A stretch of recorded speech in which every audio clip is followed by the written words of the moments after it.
চকু নাথাকিলে গোটেই পৃথিৱী অন্ধকাৰ হেয়ে যি মানুহে চকুৰে দেখা নাপায় তেওঁৰ বাবে আৰু দুৰ্ভগীয়া এই পৃথিৱীত কোনো নাই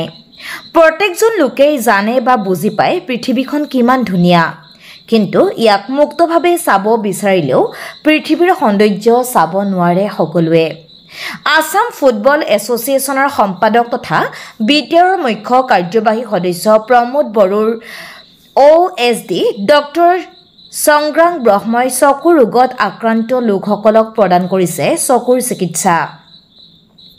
ডক্টৰ সংগ্ৰাম ব্ৰহ্মৰ এনে প্ৰশংসনীয় কামৰ বাবে ডক্টৰ সংগ্ৰাম ব্ৰহ্মৰ প্ৰতি কৃতজ্ঞতা জনাইছে সকলোৱে উল্লেখ্য যে আজি বিটিআৰৰ ওদালগুৰিৰ বৰলেণ্ড নেত্ৰালয়ত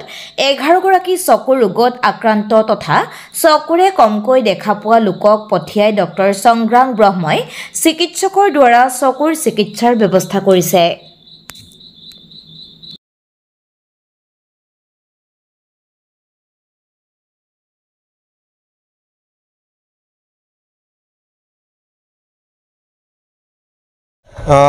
আমি গাঁৱে গাঁৱে ঘূৰা সময়ত বিভিন্ন চকু ৰিলেটেড আমি ইছ্যুজবিলাক দেখা পাইছিলোঁ যিবিলাক বয়সীয়া আৰু যিবিলাক উঠি অহা ল'ৰা ছোৱালী তেখেতসকলৰো আমি চিৰিয়াছ চকুৰ প্ৰব্লেম বিভিন্ন জাগাত কমপ্লেইন পাইছিলোঁ আৰু তাকে আমি ভাবিছিলোঁ কি তেখেতসকলৰ কাৰণে কিবা এটা কৰিব পাৰে নেকি তেখেতসকলৰ এনেকুৱা অৱস্থা আছিল কি চকুৰ প্ৰব্লেম হৈছে চিৰিয়াছ অপাৰেশ্যন কৰিব লাগে পইচাও ইমান নালাগে 6-7 হাজাৰ টকা লাগে কিন্তু এই 6-7 হাজাৰ টকা দিও তেখেতসকলে ট্ৰিটমেণ্ট কৰিব নোৱাৰে ইয়াৰ কাৰণে মনত অলপ দুখ লাগি আছিলে যাতে আমাৰ অঞ্চলত এইবিলাক প্ৰব্লেমটো নোহোৱা হয় তাৰ কাৰণে ষ্টেপ ল'ম বুলি আগত পৰাই ভাবি থকা হৈছিলে আৰু আজি ভগৱানৰ কৃপাত আমি এটা 11 জনীয়া দল ওদালগুৰিলৈ বৰলেণ্ড নেত্ৰালয়ত পঠাবলৈ সক্ষম হৈছোঁ মই আশা ৰাখিছোঁ আশাবাদী কি তেখেতসকলৰ যিটো ভিজন তেখেতসকলৰ যিটো দৃশ্য যিটো শক্তি এইটো ঘূৰাই আহে আৰু তেখেতসকলে নৰ্মেল লাইফ জীয়াই থাকিব পাৰে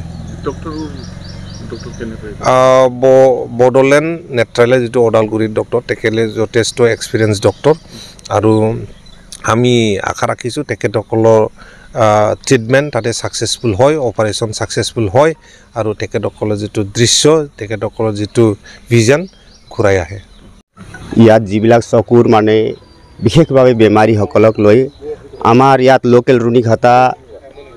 স্থিত বাসিন্দা আমাৰ ছাৰ ডক্টৰ সংগ্ৰাম ব্ৰহ্মদেৱে দুখীয়াসকল ৰাজ্যৰ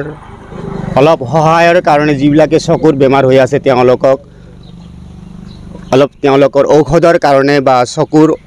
বেমাৰৰ কাৰণে যিবিলাক সুবিধা লাগে সেইবিলাক সুবিধা অপাৰেশ্যন ইত্যাদিৰ বাবে ঔষধৰ বাবে আমাক